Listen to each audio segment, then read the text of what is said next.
Hello and welcome to Frank's School. I smile because the cats are chasing each other a little bit there. 17th time that I'm going to try to coach you into loving German grammar. 154th day. I begin my journey tomorrow morning to Germany. Anyway, the sentence goes on like this. I think I'll be brief.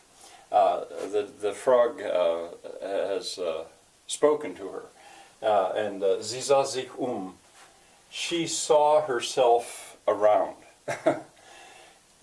She looked around, is what we would say in English. But that's why you say it. Here's a reflexive pronoun. The verb is sehen, to see, but this is a past tense, sah. Sie sah sich means around. Real cute thing you say in German over the city Ulm. In or in herum, or something like that. The Germans that are watching this will know what I'm talking about. That city Ulm is so funny to say. Anyway, she looked around. Woher die Stimme käme?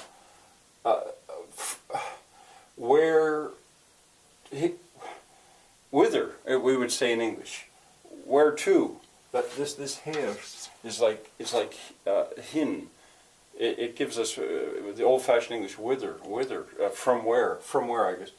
The voice käme. Well, that's subjunctive. If you said it came, sie kam. This is käme. She doesn't really know. That's kind of interesting to me. And I'm working with Old German. And as I think I told you that earlier, I like that. Not officially Old German, but 200-year-old German. Da erblickte sie einen Frosch. There, or then, there's the past tense now. It's telling a story. Here's the subject. But you see, since the da is there, the verb's got to come next. She saw, like blink. I think of like blink, when you blink, blickt. She caught sight of, or she saw. Da erblickte sie einen Frosch. Frosch, this is a frog. And you can figure here that it must be masculine. This is the accusative case. She saw it, einen Frosch. Der seinen dicken, hässlichen Kopf aus dem Wasser streckte. I don't know if that comma needs to be there. I don't know. Anyway, here's a comparative, or I'd call it an adjective clause.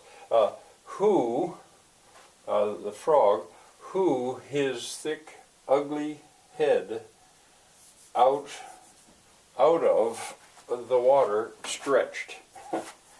All right, as I said, I'm going to try to be kind of brief here. Let's look at the grammar that's new.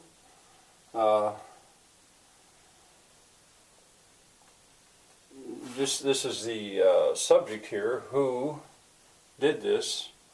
He stretched, and this is the direct object. He stretched his head out of the water. This is dative, out of. Aus takes dative in this case, so this is the dative case, out of the water. This is neuter, stretched in the past tense. Okay, here's what's new. Here's what's new. And that's what I want to talk about. I had stayed away from the possessive pronouns. When I showed the personal pronouns, I skipped the genitive case, his. And why I did that was because they inflect.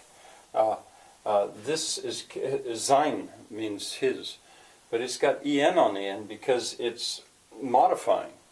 It's a pronoun, but it's an adjective pronoun or possessive pronoun. It's modifying a word, his head, and der Kopf. Sometimes I get my masculine and neuter mixed up, but in any case, it's the direct object, and so this has got to be. These inflections follow the fact that here's the direct object. It's the accusative case, so seinen. And the two adjectives that go with it also carry that inflection. Seinen, dicken. Dick means thick. Hässlich means ugly, but by itself. But when they're in front of a noun, That's called attributive. I'd never use that, I don't think. But when they come before a noun, well, then they inflect according to what the noun is doing in the sentence. If it came after, if you just said the frog is fat, you'd say der Frosch ist dick. Then it doesn't have to inflect, or the frog is hässlich. But when it's coming before it, it has to inflect. And, you know, I looked at this in a grammar book, and it looks so complicated. It's so complicated, I'm not going to really go into it now. And I really suspect that, honestly, most English speakers learning German, for a long time, they probably don't get them right. But if you said, sein dick hässlich Kopf, a German would certainly understand that. But to get it right, you know, here's where that all that agreement binds the language together so nicely.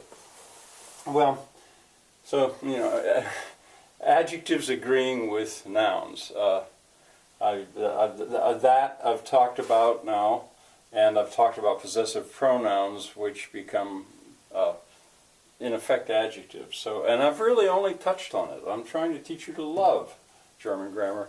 I'm not teaching you all of German grammar yet. All right, let's see. Tomorrow, I don't think tomorrow I'm going to teach any more loving German grammar, because tomorrow, before I travel, I do want to talk a little bit about what's coming up. But then it's time. Time's up.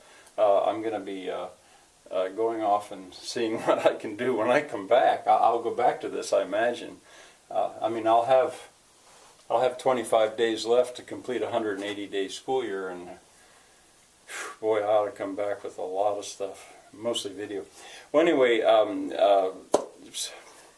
as far as German is concerned, I'll see you in 2 weeks, a little bit over 2 weeks. But I also want to give a second video today, so maybe I'll see you in a little bit. And tomorrow, because it'll be about the trip. So bye for now.